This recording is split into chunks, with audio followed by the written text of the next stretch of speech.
When paparazzi threats turn into real danger, Hollywood's darling Ava Sinclair hires ex-Marine Ryder Kane to protect her family and keep his distance. But the closer he gets to her world, the harder it is to guard just her body and not her heart. If you love slow-burn heat, action-packed romance, and powerful characters with hidden vulnerabilities, like and subscribe for more stories like this. The moment Ava Sinclair stepped out of the black SUV, the flashbulbs exploded like miniature lightning storms, each one accompanied by the mechanical chorus of shutters and the bark of paparazzi shouting her name. Her heels clicked against the concrete of her gated estate's driveway as she wrapped an arm protectively around her daughter, guiding Lily's small frame into the house with the brisk efficiency of a woman used to living under constant scrutiny. Inside the gates, the illusion of safety was a thin sheet of glass separating her world from theirs. She kept her back straight as she locked the door behind her and pulled the drapes closed, the muscles in her neck tight from holding up the mask she wore for the cameras. Lily had already bounced away to the kitchen, chattering about school and asking for cinnamon toast, her voice light and untouched by the tension Ava carried like a second skin. Ava followed, smiling with effort. Her daughter didn't need to see the worry pressing into her chest like a stone. But the envelope changed everything.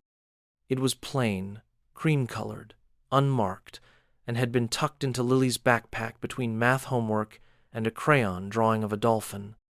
Ava had found it that afternoon while helping her unpack after school, thinking it was another parent's birthday invitation. What she found instead was a single piece of paper, folded precisely in half. You can't protect her forever. Her hands had gone cold.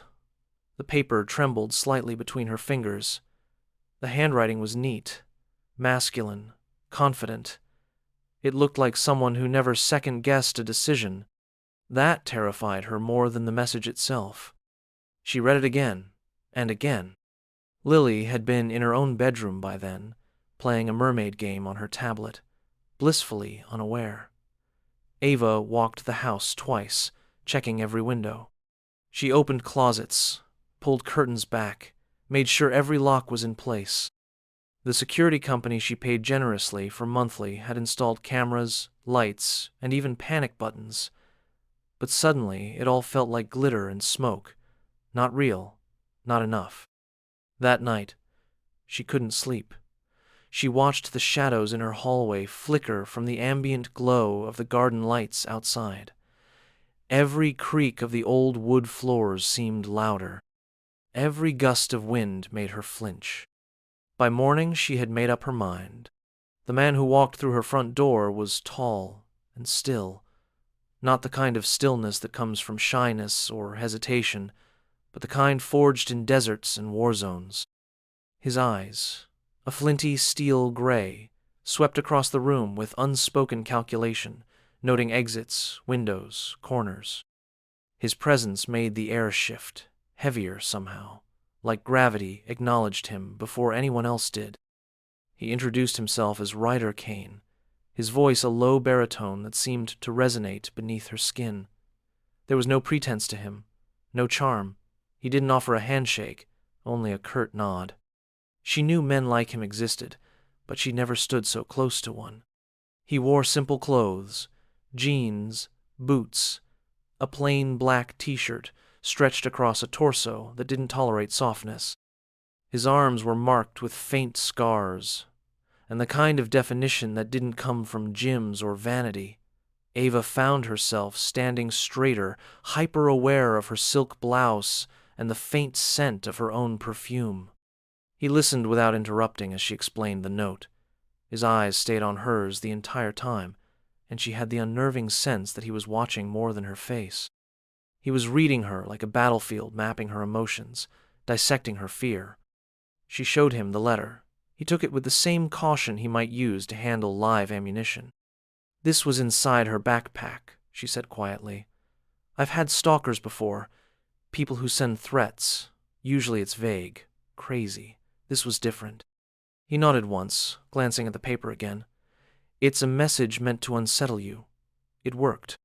"I want to hire you," she said, the words catching in her throat. He didn't smile. He didn't ask what she wanted him to do. He said, "You're not just worried about yourself." "No," she replied. "My daughter comes first." For a moment, something shifted in his eyes, a flicker of something too quick to name, not sympathy, recognition. He stepped closer, and she didn't move back, though part of her spine urged her to. Not because he frightened her, but because his proximity did something else entirely. Her breath caught. "I don't do celebrity," he said. "I'm not a babysitter for the rich and famous." Ava's chin tilted up a fraction. "I'm not asking you to babysit. I'm asking you to protect my daughter." Another pause. Then, "I'll start today." She let out a breath she hadn't realized she was holding, relief mixed with an unfamiliar tingle under her skin. The next hours passed in a blur. Ryder walked the property in silence, noting weaknesses she hadn't considered.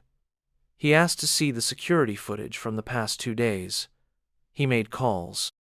His voice was never raised, but she watched the way people on the other end of the line responded fast, deferential. He moved with deliberate ease, like his body was always slightly coiled. Even when he stood still, his presence crackled. He wasn't young, but he wasn't old, either mid-30s, maybe, with the kind of seasoned intensity that made him seem older. She caught herself watching him too long more than once. The way the muscles in his back shifted beneath his shirt when he knelt to inspect a door sensor. The way his eyes flicked to her daughter and immediately softened, even though his mouth didn't. At one point, Lily approached him with the frank curiosity of a child who had only seen soldiers in movies. "Are you a real Marine?" she asked. He looked down at her, and Ava waited for the brush-off, the discomfort. "Yes," he said simply. "Do you know how to shoot a bazooka?" His mouth twitched. "I do," Lily beamed. "Cool." Ryder's gaze slid back to Ava. She saw something unspoken in his eyes, something that wasn't just professional. That night, as she stood on the balcony outside her bedroom, the air warm and perfumed with jasmine from the garden below, she looked down and saw him. Ryder was walking the perimeter, his figure dark against the trimmed hedges and soft lighting. She watched the way he moved, confident and alert. She felt it again, that strange sensation that started somewhere low in her belly and radiated outward, not fear, but something perilously close to longing. She had hired a man to protect her family. She had expected strength, discipline, focus. She had not expected the way he made her feel. She had not expected this. The morning after Ryder Kane moved in was quieter than Ava expected. Not quiet in the absence of sound way, but in the way tension settles into the bones of a house. The usual clink of her assistant in the kitchen, the click of Lily's animated shoes running down the hallway, even the hum of her own morning playlist were absent. It was as if the entire house was holding its breath under the weight of a stranger's presence. She found Ryder already awake, dressed in the same black t-shirt and combat boots, sipping a cup of black coffee in the breakfast nook as if he belonged there. His eyes tracked her as she entered the room, but he didn't speak. The way he sat still, purposeful, utterly focused, reminded her of something wild, something that did not need to prove itself loud or flashy. The scent of roasted coffee beans clung to the air, grounding her. She made her own cup, her silk robe brushing lightly against her thighs as she moved, her bare feet silent on the cold marble floor. He finally said something. "You don't have a perimeter alarm." She turned to him, raising her cup to her lips before answering. "I have cameras and a private patrol car that circles twice a night." "That's not enough. The cameras are vulnerable. I can access them from a burner laptop in 10 minutes. A determined stalker with half a brain could do the same." There was no arrogance in his tone, just the plain delivery of truth, which for some reason made it harder to argue. Ava leaned against the counter, exhaling slowly. "Do you always talk like that? Like everything's a threat?" "Everything is, when you've seen what I have." The weight of those words landed between them, heavier than her breath, heavier than the morning light pooling through the kitchen windows. She studied his face, the way the small scar near his left eyebrow deepened when he narrowed his eyes. "I didn't bring you here to turn my house into a bunker," she said, though the edge in her voice lacked conviction. He didn't blink. "You brought me here to keep your daughter safe. That's not the same thing as keeping her comfortable." It irritated her, how often he was right. She bristled under it, the way she did when a director offered unsolicited notes after she'd already given her best take. But it was worse here, more personal, because this man wasn't critiquing a performance. He was peering through the polished veneer of her life and pointing out where the cracks had already formed. They spent the next few hours in parallel motion. Ryder moved through the house with precise intention, mapping out lines of vulnerability, testing locks, questioning the layout of rooms. Ava followed, watching as he installed a temporary keypad on the back entrance, rolled cables along the baseboards for motion sensors, checked under the deck for hiding places. At one point, she asked, "Is this what you did in the Marines?" His answer was quiet, but his body stilled completely when he said it. "I protected people in high-risk environments, sometimes civilians, sometimes operatives, sometimes kids." She didn't ask more. She sensed the way his voice dipped, the way his fingers flexed against the doorframe like his body still remembered something it hadn't shared with his lips. Lily came home from school that afternoon, skipping up the driveway in her oversized backpack, and Ryder stood just behind the tinted front windows, watching with a gaze that was part protective, part unreadable. He hadn't smiled since he arrived, and Ava wondered if that was just how his face worked now. During dinner, Ryder lingered in the background, sitting at the far end of the long table. Ava had insisted he eat with them, not wanting to make Lily feel like he was just a bodyguard lurking in shadows. Lily talked non-stop about her spelling test, and how Mrs. Levins made her lead the class in reading time. Ryder didn't say much, but he listened with the kind of stillness that children are drawn to. He nodded once when she told him she got an A, and Lily beamed like he'd just handed her a medal. After dinner, Lily asked him if he knew how to make a fort with couch cushions. He looked at Ava, almost like he was asking permission, then knelt beside the plush sectional and started stacking pillows with quiet efficiency. Ava leaned against the wall, arms crossed loosely over her chest, and watched the most stoic man she'd ever met build a fortress out of throw pillows and laughter. Later that night, when the house had gone quiet again, Ava wandered into the living room to find Ryder sitting in the corner armchair, a tablet open in his hand, monitoring the newly installed perimeter alerts. She stood in the doorway for a moment, then moved closer, the hem of her silk pajama pants brushing the tops of her bare feet. "You never stop working, do you?" "I stop when the job is done." "And when will that be?" He looked up at her then, his eyes steady. "When whoever threatened your daughter is behind bars or in the ground." The bluntness hit her like a splash of cold water. It shouldn't have startled her. She had hired a man trained in violence to protect her child. She hadn't asked how far he'd go. She crossed the room, sitting across from him, her knee brushing the edge of the coffee table. The lamp between them cast a warm, honeyed glow over his features, softening the rigid planes of his face. "Why did you take this job?" she asked, her voice barely above a whisper. He hesitated.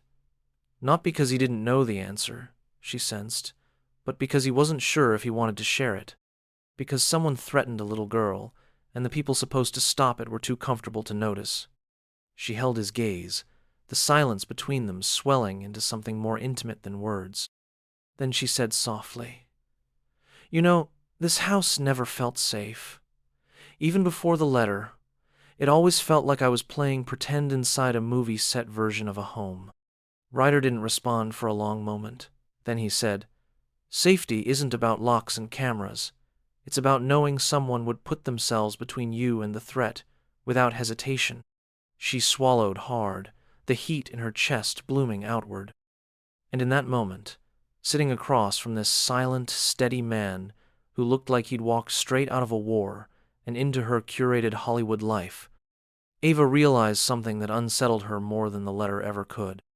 She didn't want him to leave when the job was done. It was just past 7 when Ava awoke to the scent of coffee and something faintly metallic in the air, like the ozone tinge that lingered before a storm. Her silk sheets slid against her bare skin as she stretched, savoring the warmth of her bed before the weight of the day settled into her chest again. She reached instinctively for her phone on the nightstand, swiping through messages from her publicist, her director, a stylist asking if she wanted diamonds or emeralds for the gala next week. All of it felt impossibly distant, as though it belonged to a life she had stepped out of without realizing it. What lingered in her mind was the sound of Ryder's voice from the night before. That low, steady cadence that had somehow rooted itself deep inside her, like the earth beneath her feet had shifted, and only he could hold it still. Downstairs the house was quiet. The hush felt different today. Not empty, not lonely, just waiting. She patted down the hall barefoot, the cold marble soothing against her skin, and turned the corner into the kitchen to find Ryder seated at the breakfast bar, reading something on a small tablet, his mug steaming beside him. His head lifted as soon as she entered. His eyes tracked her without haste, like he saw everything and missed nothing. "Morning," he said, and his voice carried that worn gravel tone that slid beneath her skin and stayed there. Ava moved toward the espresso machine, not quite looking at him as she prepared her drink. She was aware of his gaze, felt it tracing the curve of her neck, the dip of her waist beneath the thin fabric of her sleep shirt.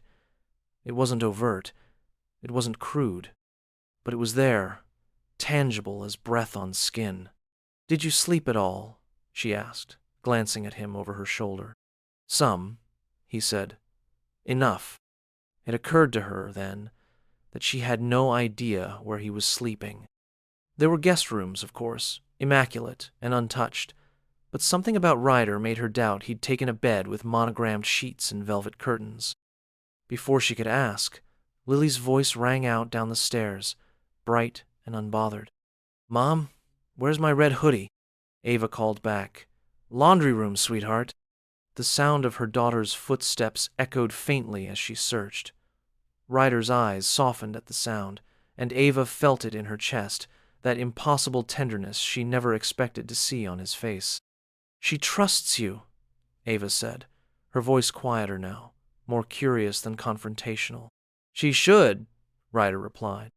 They stood in that stillness, a beat longer than necessary, the silence intimate rather than awkward. Later that morning, Ryder followed Lily to the car for school drop-off, standing near the driveway gate as Ava pulled the sleek SUV around. She watched from the driver's seat as he opened the passenger door for Lily, his movements careful and deliberate. When Ava glanced into the rearview mirror, she caught Lily looking up at him with complete faith in her eyes. She didn't see Ryder smile, but she saw the smallest twitch at the corner of his mouth. "Bye, Ryder," Lily called out, and Ava's heart gave a strange little kick. He raised his hand in farewell, and Ava couldn't help but glance back at him as she pulled away, the tension between them trailing like a silk ribbon caught on the wind. She returned an hour later and found Ryder in the backyard, crouched near the rose bushes by the stone wall that bordered the property. He was examining something in the dirt, his posture alert. Ava approached slowly, her shoes crunching over gravel, and he turned slightly as she neared. "Found something?" she asked. He didn't answer right away. He held up a thin black wire, barely visible against the soil, and her stomach dropped. "Motion sensor," he said. "Not one of ours." Her hand flew to her mouth. "You mean someone planted it here?" Ryder nodded. "It's wireless. Signal's likely being picked up somewhere nearby. I'll sweep the rest of the yard." Ava followed him around the property, her heart pounding louder with every step. The sun had crested higher now, painting the tops of the hedges in gold, but the warmth did nothing to chase away the cold that had settled into her spine. They didn't speak much as he continued his search, but the air between them vibrated with something unspoken. Ava could feel it in the way he moved, the way his shoulder brushed hers occasionally, the way his breath deepened when she got too close. By the time he finished, he had found 2 more devices. Her skin crawled. They sat later in the living room, the late afternoon light turning amber through the tall windows. Ava curled into the corner of the couch, her legs tucked beneath her, while Ryder stood near the fireplace, arms crossed, his expression unreadable. "I've lived in this house for 5 years," she said. "I thought I was careful. I thought I was safe." Ryder looked at her, his voice calm but firm. "You were never the problem. The systems around you were. Whoever did this had time. Access. They've been watching for a while." The realization made her shiver. "And Lily?" she asked, her voice barely holding. His jaw tightened, and for a moment his control slipped, just enough for her to see the fire beneath it. "She's safe," he said, "as long as I'm here." The heat in his words wrapped around her like a second skin. She stood and crossed the room, standing in front of him now, close enough to smell the faint cedar of his skin, the sun-warmed fabric of his shirt. "I believe you," she said, her voice softer now, the vulnerability in her eyes raw and unguarded. Something shifted then. He didn't touch her, but she felt the weight of his attention settle fully on her, grounding and heavy and electric, her breath caught in her throat. She reached up, without thinking, and brushed a stray eyelash from his cheek. His eyes closed for just a second. When he opened them, the air between them was charged with something dangerous and delicate. "Ava," he said, her name a low breath, not a warning but a confession. She didn't move. Neither did he. The world seemed to pause around them, suspended in the space between impulse and restraint. But then, Lily's voice floated down the hall, asking for help with a snack, and the moment snapped. Ryder took a step back. Ava let her hand fall. The spell was broken, but its echo lingered, wrapping around them like invisible thread. That night, when Ava lay in bed, the memory of his voice saying her name stayed with her. It moved beneath her skin like a whisper against her pulse. And somewhere in the dark, she knew the truth, even if she wouldn't speak it. She trusted him with her daughter's life. But what terrified her most was that she might already be trusting him with her heart. The sound of laughter came softly from the hallway, muffled behind the thick oak doors of Lily's bedroom. Ava lingered by the frame for a moment, watching through the cracked doorway as her daughter knelt in a nest of stuffed animals, her eyes bright as she held up a toy stethoscope. Ryder sat cross-legged on the floor across from her, surprisingly still in a way that didn't suggest boredom but a kind of quiet reverence. He let Lily press the plastic scope against his chest with great ceremony, nodding solemnly when she announced his heartbeat was strong enough to fight dinosaurs. Ava smiled without meaning to. The sight of Ryder in that moment touched something in her she didn't have a name for, something deep and full and warm. She had never seen a man like him bend so easily toward gentleness, had never expected that the same hands built for destruction could cradle a child's trust without breaking it. She turned away before either of them could see her watching and walked toward the kitchen, her bare feet silent against the smooth hardwood. The house smelled faintly of cinnamon and old wood, the air stirred gently by the quiet hum of the ceiling fan. The evening light was soft, filtering through the gauzy curtains in long golden fingers that reached across the countertops. She opened the refrigerator more out of habit than hunger, staring at the rows of glass containers prepped by her chef the day before. It all looked perfectly curated and utterly unappetizing. She shut the door and poured herself a glass of wine instead, the ruby liquid catching the light as it filled the crystal. By the time she turned, Ryder was standing in the doorway. She hadn't heard him approach, but she wasn't surprised. She didn't jump or flinch. She simply met his gaze as if she had known he was coming. "Lily's in bed," he said quietly, "out like a light." His voice had that same worn velvet quality, low and grounding. It was a voice that could wrap around you if you let it, heavy with things never said aloud. Ava gestured toward the wine with a tilt of her chin. "You drink?" He nodded once. "Sometimes." She poured a second glass and handed it to him. Their fingers brushed. Her breath caught. They sat at the long kitchen island, the house silent around them, except for the occasional creak of the floorboards settling for the night. The tension between them had shifted over the past few days. It no longer bristled. It simmered. It curled low and constant beneath her skin. She turned slightly on the stool to face him, her knees brushing his. His warmth was subtle but undeniable, a presence that radiated without effort. "You didn't ask a lot of questions when I hired you," she said, tracing a finger along the rim of her glass. "You just agreed." Ryder watched her for a long moment before speaking. "I didn't need to ask." "Why not?" His eyes held hers. "Because it was in your face. The fear, the desperation. But you were still composed, still fighting. That kind of strength is rare." The compliment caught her off guard. She'd heard thousands of them before empty flattery from directors, journalists, men who wanted something. But this one was different. It felt like a truth spoken from a place that had no interest in impressing her. She looked away, sipping her wine. "You read people well." He didn't respond, but she could feel the heat of his attention. "And what do you see now?" she asked, turning back to him. Another pause. Then, his voice softer. "A woman who never lets herself break, even when she wants to." The words reached into her chest and curled around her heart. She felt the pressure behind her ribs, the ache of being seen too clearly. It scared her and thrilled her in equal measure. She stood suddenly, needing to move, to escape the intensity of his gaze. She crossed to the glass doors that led to the patio and pushed them open, stepping out into the cool evening air. The scent of jasmine hung thick and sweet, and the sound of distant crickets pulsed softly from the hedges. She didn't have to look behind her to know he had followed. Ava walked slowly down the stone steps, her wineglass still in hand, trailing her fingers over the wrought iron railing as she went. The night wrapped around her like silk, cool against her skin, and the stars above shimmered faintly behind the glow of the city.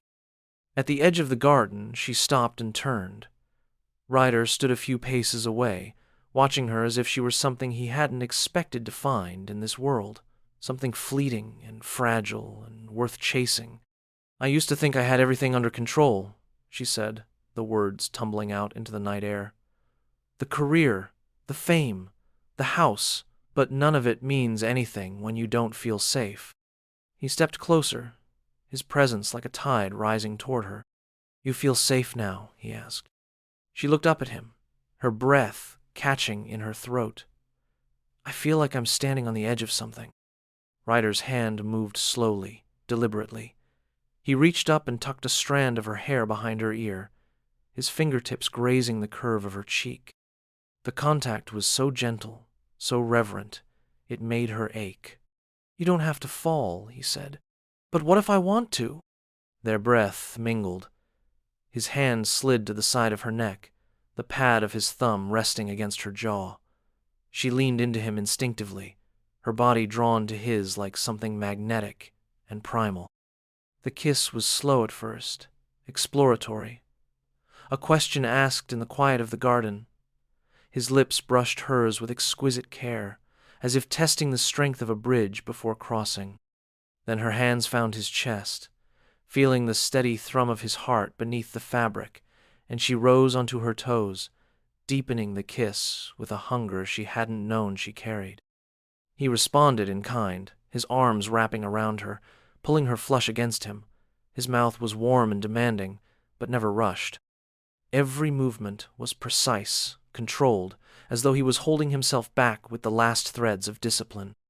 When they broke apart, their foreheads touched, their breaths ragged in the cool night air. Ava's fingers curled into his shirt, holding him there, unsure of what would happen if she let go. He whispered her name again, and it was a plea, a warning, a promise, all at once. She didn't need to answer. The truth was already between them, humming like electricity. In Ryder's arms, she felt something she hadn't felt in years. She felt real. She felt known. She felt wanted, not for the woman she performed for the world, but for the one who lived beneath the surface, quiet and unseen. And as he held her there beneath the stars, Ava understood something dangerous. She wasn't just falling for the man she had hired to protect her. She already had. The morning began with sunlight spilling through the gauzy curtains of Ava's bedroom, warming the edge of her bed like a whisper of silk. She stirred slowly beneath the linen sheets, her limbs tangled in warmth and the lingering residue of a dream she could not recall, only that it left her chest feeling full and a little too fragile. Her eyes opened to the soft glimmer of daylight and the memory of Ryder's kiss from the night before, a sensation so vivid her lips tingled with its echo. For a few suspended seconds she allowed herself the illusion that nothing had changed, that the garden, the wine, the closeness of his body had only been a fantasy conjured in a vulnerable moment. But when she rolled over, she saw the wineglass she had abandoned on the patio wall. It stood there like a witness to everything they hadn't said. Downstairs, the house was awake. She could hear Lily's laughter coming from the den, the rustle of plastic toys, the flicker of cartoons through the television. Ava padded across the floor, pulling on a robe as she went, her bare feet whispering along the floorboards. When she turned the corner into the kitchen, she found Ryder standing near the island, his fingers wrapped around a mug, eyes focused on something unseen beyond the tall windows. His hair was slightly damp, as if he had just come from the shower, and the fresh scent of cedar and soap curled in the air around him. He looked at her the moment she entered, not with surprise, as if he had known the exact second her feet hit the floor upstairs.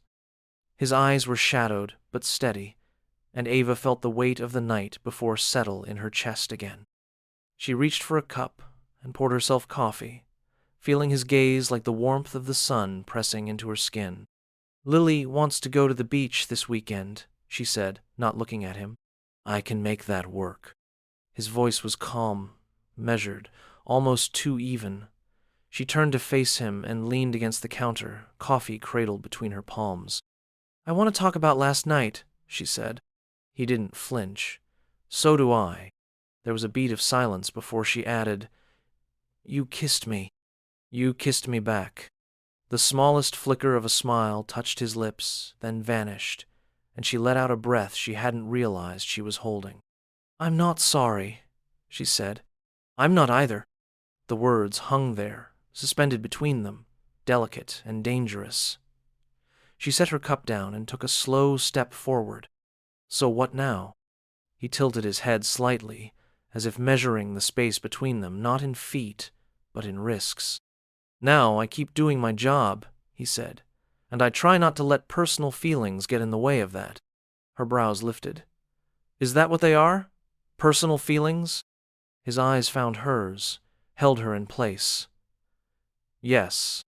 The sound of the front gate buzzing broke the moment, like a glass shattering on tile.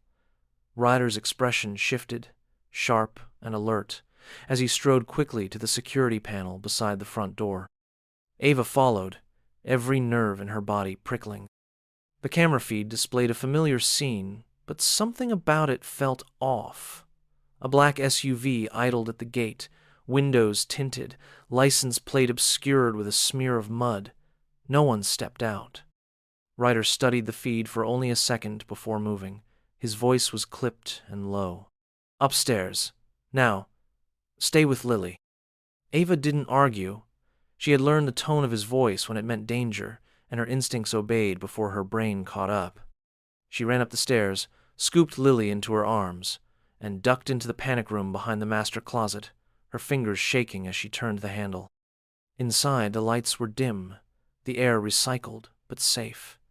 Lily clung to her, her small fingers wrapped around Ava's wrist. "Is it bad people again?" she whispered.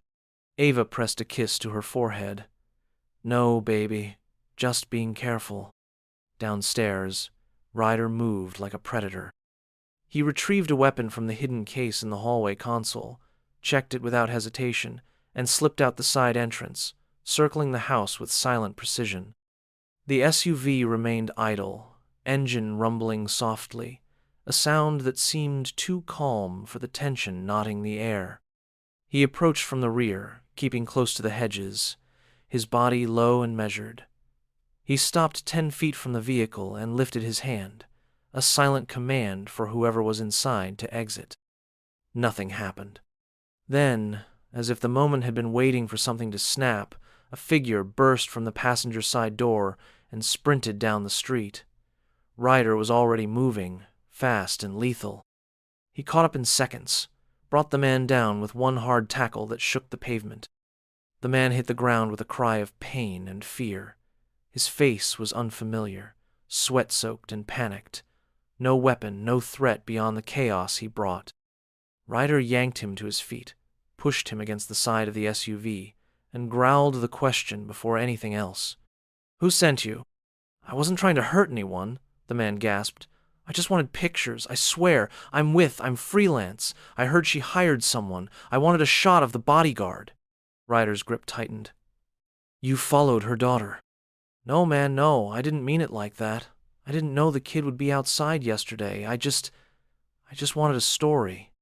Ryder's blood pulsed through his temples. He wanted to snap the man in two.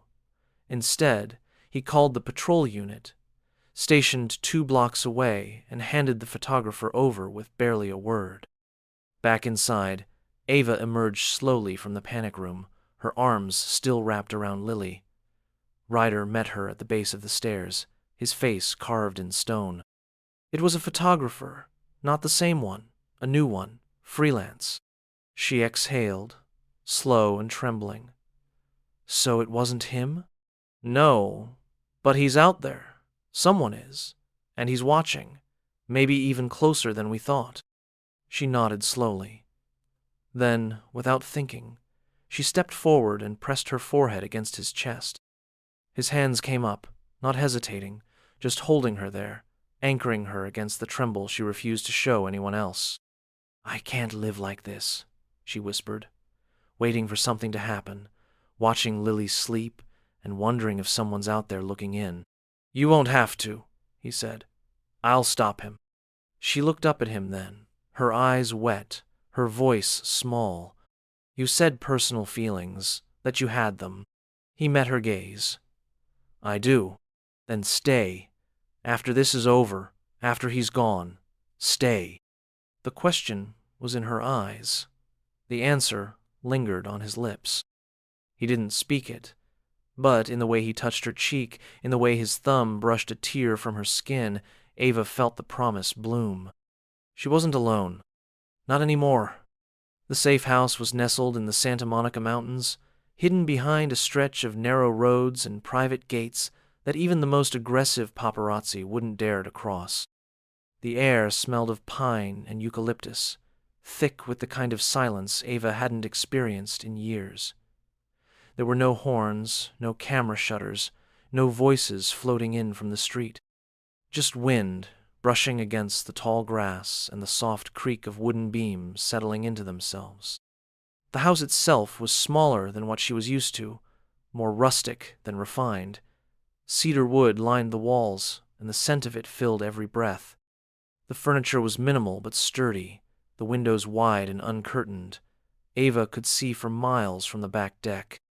Trees layered against one another in soft gradients of green and gray, and above it all, the sky stretched in blushing streaks of orange as the sun dipped behind the horizon. Ryder had driven them up in silence, one hand on the wheel, the other resting just inches from the holster at his hip. She had glanced at him more than once during the drive, watching the firm set of his jaw, the way his gaze constantly scanned the mirrors and shadows of the road ahead. He didn't speak unless necessary, but his presence filled every corner of the car, as steady as gravity. Now, in the quiet of the safe house, that steadiness settled around her like a blanket she didn't know she needed. Lily had fallen asleep in the guest room upstairs, her little body curled up tight with her stuffed bear pressed against her chest. Ava had tucked her in herself, smoothing a stray curl from her forehead, whispering a song she hadn't sung in years. When she emerged from the room, the hallway was dim, lit only by the low sconces that cast golden halos on the wood-paneled walls. She walked barefoot down the stairs and found Ryder in the living room, crouched in front of the stone fireplace, coaxing a slow flame from the logs. His shoulders flexed beneath his shirt with every movement, his profile cut clean in the flicker of firelight. She watched him for a moment, the hush of the room wrapping around her, the scent of smoke beginning to rise. Something about the way he moved controlled, patient, unhurried tugged at something deep inside her. It was the same thing she had felt in the garden, the same thing that had never quite left her since the first night he arrived. He glanced over his shoulder. Their eyes met. She didn't speak. She stepped forward.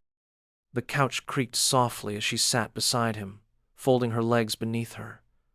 The fire crackled as it grew, casting a warm glow over the space, bathing his skin in amber. She could smell him against cedar, smoke, the faint sharpness of leather. It made her chest tighten. Ryder sat back slowly, stretching his legs out, his body angled toward hers. He didn't touch her, not yet. But the space between them felt charged, thick with everything unsaid. "It's quiet here," she said. His voice was low, almost a whisper. "Too quiet for you?" She shook her head. "No, I think I forgot what real quiet sounded like. You needed it." She looked at him then, really looked at him, the way the firelight traced the lines of his face, the small scar near his temple, the hardness in his expression that never quite went away, even now, when he was relaxed. She reached out and let her fingers trail gently along his forearm. His skin was warm and rough beneath her touch, his muscles taut under the surface. He didn't move. He just watched her with eyes so steady it made her feel as though the world could fall apart around them, and he would still be there, holding the center of it all. "I'm not used to being looked after," she murmured. "Not like this." "You've been protecting yourself for too long," he said. "Let someone else do it." Ava's throat tightened. She didn't want to cry, but the tenderness in his voice made something break loose inside her. She reached for his hand and threaded her fingers through his. He didn't resist. His grip closed around hers, sure and warm and solid. They sat like that, side by side, the fire warming their skin, the silence thick and intimate. Then she turned to him. Her other hand reached up to his face, her palm brushing his jaw, thumb tracing the edge of his mouth. He leaned into her touch without hesitation, and when she tilted her face toward his lips were already waiting. The kiss was slow, deep. It started as a breath, barely there, then grew into something that tasted like heat and longing, and the ache of restraint finally released. His hands moved to her waist, pulling her gently toward him until she was in his lap, her thighs straddling his. She gasped against his mouth as her body melted into his, their hearts beating in rhythm. Her fingers tangled in his hair as he kissed down her neck, his mouth leaving a trail of heat that made her head fall back. She felt the strength in him, the way he held her like something precious but fierce, like he could snap her in two and never would. When his hands slid beneath the hem of her shirt and brushed her bare skin, she shivered, not from cold, from the thrill of being wanted this way, with reverence, with fire, with hands that knew how to take, but chose to give. He pulled back, just enough to look at her. "Are you sure?" he asked, his voice rough with desire but still steady, still hers. She cupped his face with both hands and nodded. "I want this. I want you." And then there were no more words. Just skin and breath and the rustle of fabric, the warmth of the fire, the way his mouth explored hers like he had been waiting for this moment since the first time she'd spoken his name. She felt him everywhere, his hands, his lips, the weight of him pressing her into the cushions of the couch, making her feel grounded and free all at once. It was not rushed. It was not frantic. It was slow and aching and real. When it was over, they lay tangled together, limbs entwined, her head resting on his chest. His fingers moved lazily through her hair, and her body curled closer, as if it had found the one place in the world it had been searching for. The fire was low now, casting soft shadows across the room. Neither of them spoke. They didn't need to. The silence between them was full, sacred, unbreakable. And in that silence, wrapped in Ryder's arms, Ava felt something she hadn't felt in years. Home. Morning filtered through the gauzy curtains in slow golden beams, slipping across Ava's bare shoulder as she stirred in the warmth of the wool blanket draped over the couch. Her limbs felt heavy in the best way, like her body had melted into the cushions overnight, softened by the memory of Ryder's hands and the weight of his body folded around hers. The air was still scented with embers from the fire, tinged with the faint, lingering sweetness of cedar smoke and skin. She blinked against the light and lifted her head. Ryder wasn't beside her. For a moment, her chest tightened, not from fear, but from the sudden absence of him. She pulled the blanket tighter around her body and sat up slowly, her muscles aching with a tender soreness that reminded her exactly how close they had been just hours before. The space where he had slept was still warm. She closed her eyes and breathed it in. When she padded into the kitchen, she found him at the counter, already dressed in a clean black shirt and jeans, his back to her as he stirred something on the stove. His movements were methodical, almost too measured, and she sensed it in him right away, the distance. It was subtle but undeniable, like a thread had loosened in the night, and he was carefully knotting it again. "Morning," she said softly. He didn't turn right away, just gave a curt nod. "Made coffee." Her bare feet whispered against the cool floor as she crossed to the counter. She poured herself a cup and wrapped her hands around the mug for warmth, watching him from the corner of her eye. "You disappeared," she said, trying to keep her tone light. "Didn't want to wake you," he answered. She took a sip and waited. The silence grew between them, not thick with comfort like the night before, but sharp with restraint. Finally, she turned to face him fully. "Are you regretting it?" His jaw worked for a moment before he set the spatula down and looked at her. His face was calm, but his eyes held a storm. "No," he said. "But I'm remembering why I shouldn't have let it happen." She felt those words in her gut, sharp and heavy. "Because of Lily?" "Because of everything." His voice was low. "Because I'm here to protect you. That's it. Letting this go any further puts you at risk. It blurs the line. It makes me hesitate."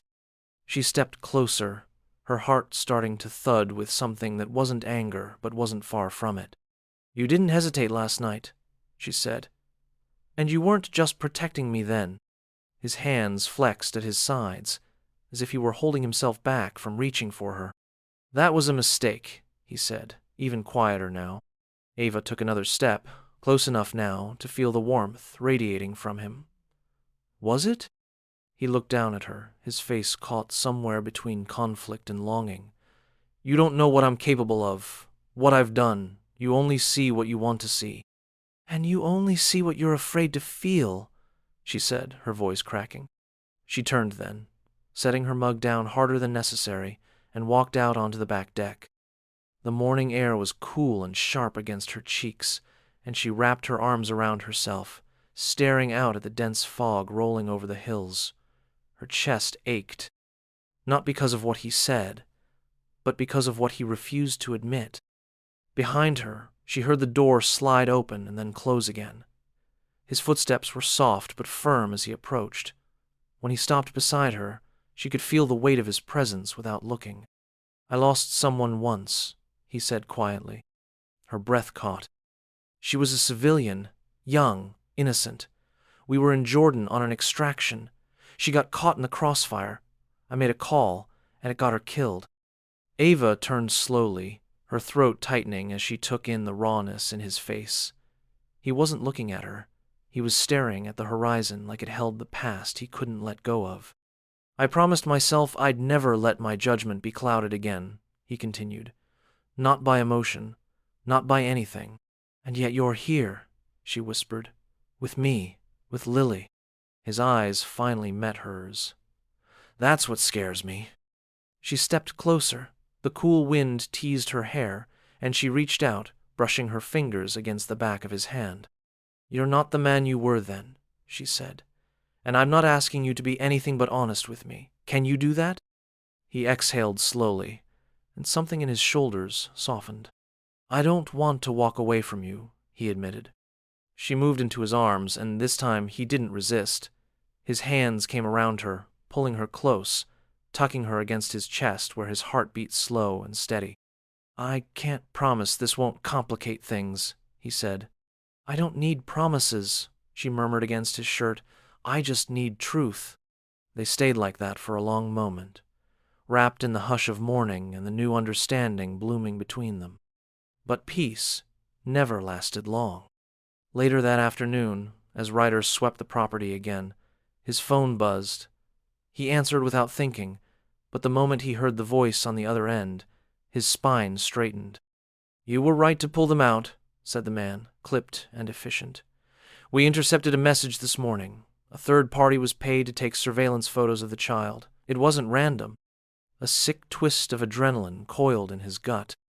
"How close?" Ryder asked. "Too close," came the answer.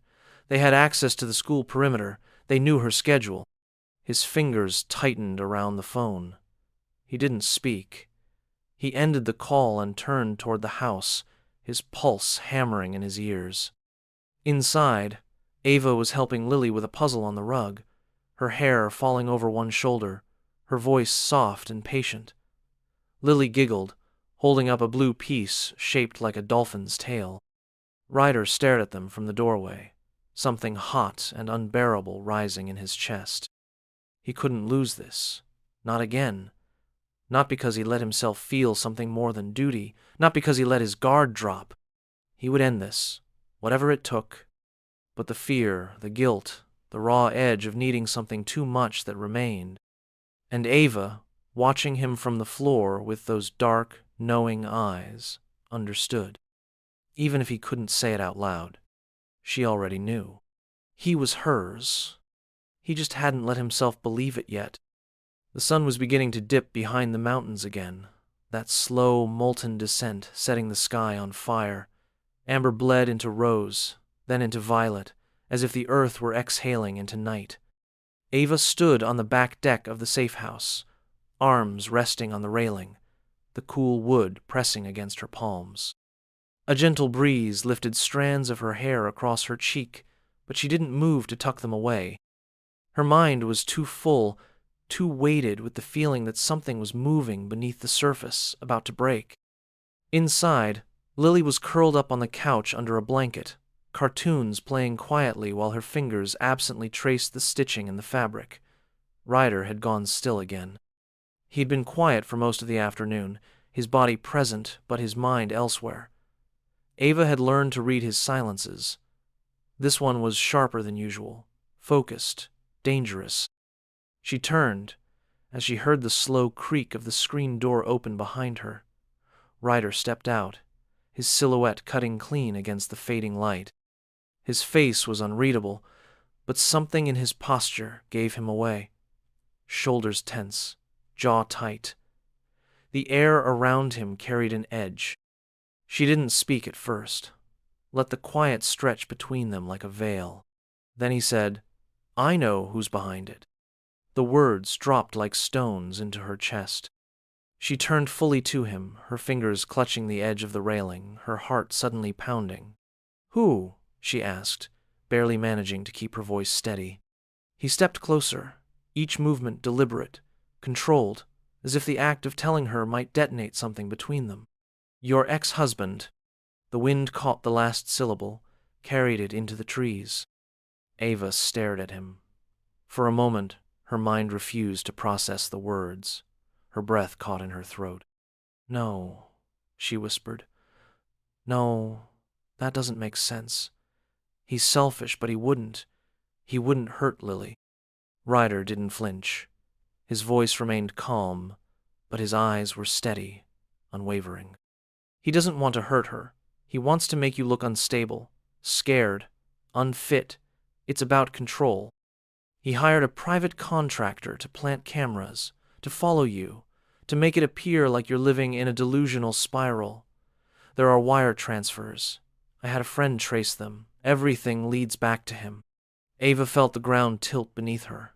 She reached out, gripping the railing tighter. Her stomach roiled with a bitter heat. The betrayal was more than she could contain. She shook her head, tears burning at the corners of her eyes. "We co-parent. We have our differences, but we agreed." "He never wanted joint custody," Ryder said. "He wanted leverage. He wanted to keep you in check." She turned away from him, her back trembling. The ache in her chest cracked wide, and for a moment she couldn't breathe past it. She had loved that man once, had shared her bed, her body, her child with him. The thought that he could have orchestrated the fear that had been stalking her like a shadow made her want to scream.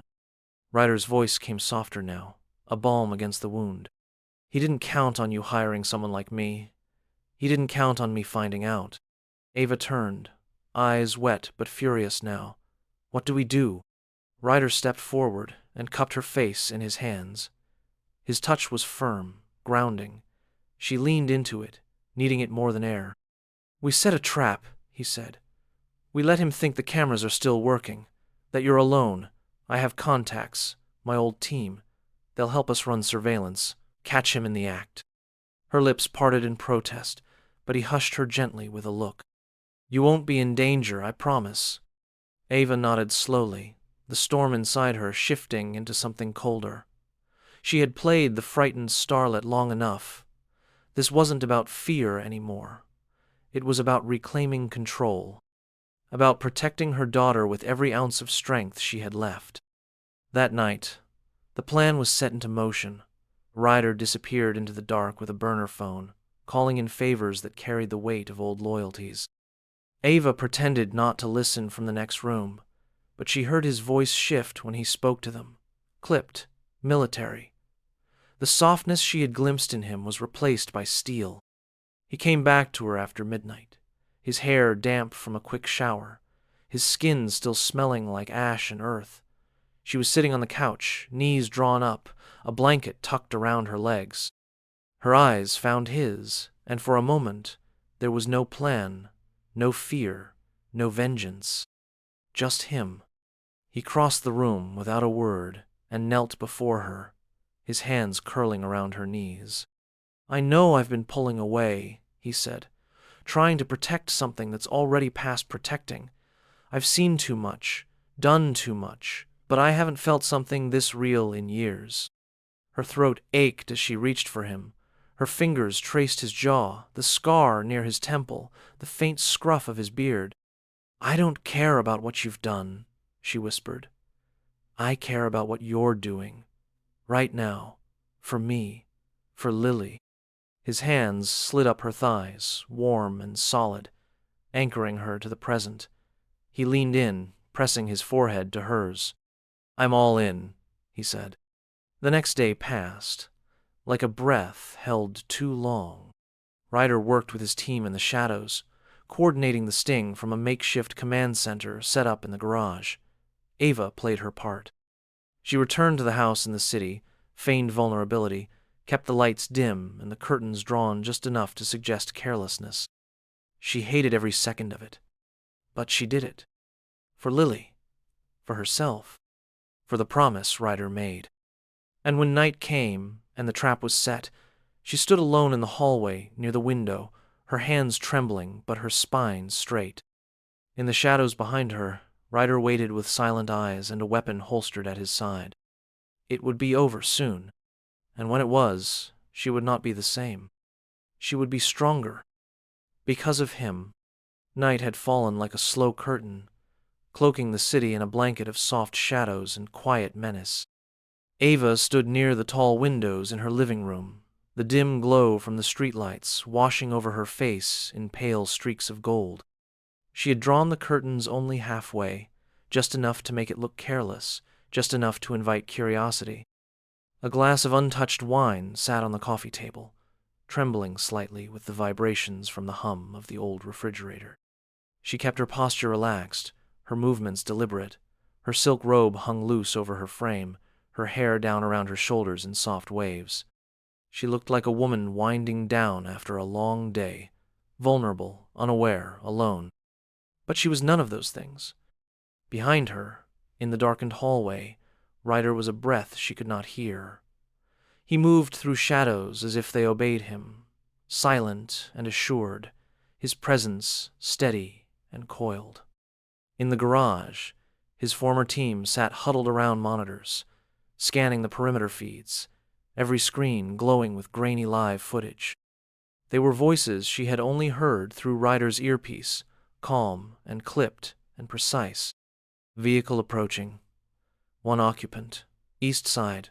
No lights, came a voice through the tiny comm in Ryder's ear. His body tensed behind her. Ava didn't turn, didn't flinch. She kept her eyes on the window and her breathing slow. She could feel her pulse in her throat, fast and fluttering, but she forced herself to be still. "Stay right there," Ryder murmured so low she almost thought she imagined it. He moved again, barely a shift of weight, disappearing into the kitchen where he had a view of the side yard.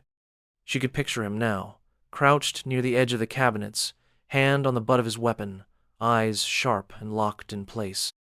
Another voice crackled through the line. "Target on foot. Moving to the east fence. He's wearing a hood, carrying a bag." Ava's heart slammed once, hard. Her fingers tightened around the stem of her wineglass. She imagined Lily's face, her laughter, her trust. It steadied her. There was a soft rustle outside, the faintest scrape of metal on wood. Then a shape, a blur of movement appeared just past the window. Her breath hitched. She didn't move. The man ducked low, moving with confidence toward the side of the house. He wore black from head to toe, his face hidden beneath the hood. He paused near the rose trellis, glanced around, then crouched beside the foundation.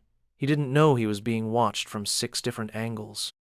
Ryder's voice in her earpiece was cool, deliberate. "Wait for my mark." Ava's skin prickled. The intruder pulled something from the bag, a small camera. He moved with practiced ease, securing it to the base of the window pane, angled upward, precisely where it would catch her movements in the living room. There it was. The evidence. The act. Ryder's voice came next, sharp and final. "Move." What followed happened quickly, but Ava would remember every detail as if it had been stretched across time.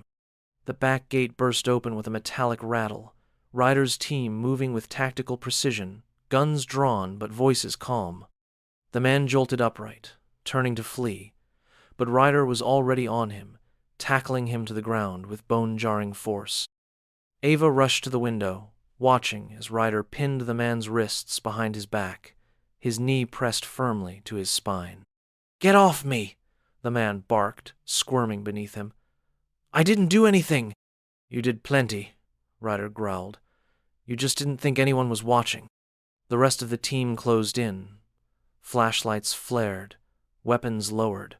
One of them collected the bag and held up the camera with gloved fingers. "Got it. Recording's active.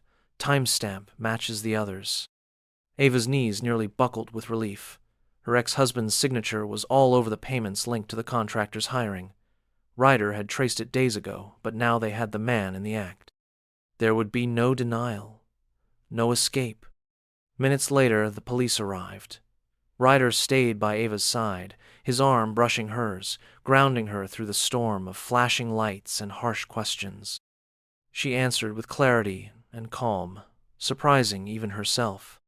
When the officers led the intruder away in cuffs, he glanced up. Their eyes met for a brief moment. He didn't look angry. He looked paid. That chilled her deeper than anything. Ryder's hand slipped into hers once they were alone. The house was quiet again, though the echoes of the confrontation still pulsed through the air. She let herself lean into him, the exhaustion hitting her all at once. "It's over," she whispered. "Almost," he murmured. "He'll still try to spin it, but we have everything we need now. You'll be safe." She turned to face him fully. The moonlight spilled through the open window behind him, casting silver across his features. He looked tired, raw, fierce. "And you?" she asked. "Will you still be here?" He cupped her face in both hands, his thumb brushing the corner of her mouth. "If you want me," he said, "I'm not going anywhere." She pressed her forehead against his, her breath mingling with his. The kiss that followed was not like the others. It wasn't a question, wasn't a release. It was an answer. Afterward, they sat in the living room, curled together beneath the same blanket she had wrapped herself in that morning. Her head rested on his chest, his heart thudding a steady rhythm beneath her ear. They didn't speak for a while. There was no need. The silence between them was no longer heavy with unsaid things. It was peace. And for the first time since the threat began, Ava felt it completely. Safe. Not because of the walls, not because of the cameras or guards. Because of him. Because Ryder Kane had not just guarded her life. He had fought for it. And now, she realized, he was part of it. The sun over Los Angeles never seemed to rise. It revealed itself gradually, slipping between towers of glass and concrete and honeyed ribbons, touching everything with the illusion of peace. Ava stood at her dressing table in her Hollywood Hills home, the same one she had once felt watched inside, the same house that had become a gilded cage with invisible cracks. But this morning, the walls no longer held shadows. The fear had lifted. The silence around her no longer hummed with dread but with possibility. Her reflection blinked back at her in the mirror, wrapped in a silk robe the color of midnight, her bare shoulders glowing in the morning light. Her skin held the warmth of sleep and something more lingering beneath the surface. A memory of hands tracing slow patterns across her back. A voice, low and rough, murmuring her name in the quietest hour. She smiled, and the woman in the mirror softened with her. From the adjoining room came the soft rustle of sheets, followed by the steady, familiar sound of his footsteps. Ryder appeared in the doorway, barefoot, his jeans hanging low on his hips, a mug of coffee in one hand. He looked more at ease now than she had ever seen him. There were still shadows under his eyes, but they no longer held the weight of ghosts. His shoulders had loosened. His mouth curved more easily. Stillness no longer meant control, it meant peace. "You awake?" he said, his voice still thick with sleep. "Or just playing with your reflection?" She turned slightly, letting her robe slip just an inch more from her collarbone. Can't a girl admire herself after finally getting her life back? He crossed the room without answering, setting the mug beside her before slipping his hand around her waist and drawing her in. She melted against him without thought, her head resting just below his chin, her fingers curling against the warmth of his side. "It's yours now," he murmured. "For real this time." She tipped her head up to him. "What about yours?" He kissed her forehead with the kind of care that rewrote every broken piece inside her. "It was never mine to begin with, until you." Later, the city buzzed outside her tinted windows as the limo waited at the curb. Ava descended the marble steps, in a sea of soft red silk that clung to her like heat, her hair swept back into elegant waves, diamond studs catching the light with every movement. Cameras would be waiting downtown. The gala was for a children's arts charity, and she was the honored guest. Press would line the red carpet, each flashbulb eager to catch her next evolution. But this time, she wasn't walking alone. Ryder stood by the open door, dressed in a tuxedo that looked like it had been tailored to his frame even though it hadn't. He wore it like a second skin, uncomfortable but unwavering. He had shaved, and his jaw looked sharp enough to draw blood, yet his eyes, when he looked at her, remained soft. Only for her. "You sure you want to do this?" she asked, pausing before stepping into the car. "Walk you into the lion's den?" he said, offering a crooked smile. Wouldn't miss it. Their fingers brushed as they slid into the back seat, his palm settling quietly over her thigh once they were inside, grounding her. She wasn't afraid anymore, but the intimacy of his touch still made her tremble. As the limo pulled onto Sunset, she glanced out the window at the city. The streets she knew so well shimmered in late afternoon gold, but they no longer felt like they owned her. They didn't own her image or her story. She had taken it back, piece by piece, alongside the man who had once stepped into her life with nothing more than quiet eyes and the promise of protection. He had given her more than safety. He had given her back her voice. At the red carpet, the scene was as wild as ever. Reporters in sleek black stood behind velvet ropes, cameras glinting like the city had conjured its own constellation. Ava stepped out first, the crowd erupting in a rush of flashes and murmurs. But when Ryder followed, tall and solid and unexpected, the noise changed. It deepened, leaned in. "Who's the man with Ava? Is that the bodyguard? Are they together?" Ava let them ask. Let them speculate. She walked forward slowly, not turning back, until Ryder's hand slipped into hers in full view of the waiting lenses. She stopped, angled toward the crowd, and let him draw her close. And there, beneath the chorus of 1,000 shutter clicks, he kissed her, not softly, not cautiously. He kissed her with full certainty, the kind of kiss that said the story was no longer about a guarded actress and a hired protector. It was about them. It was always about them.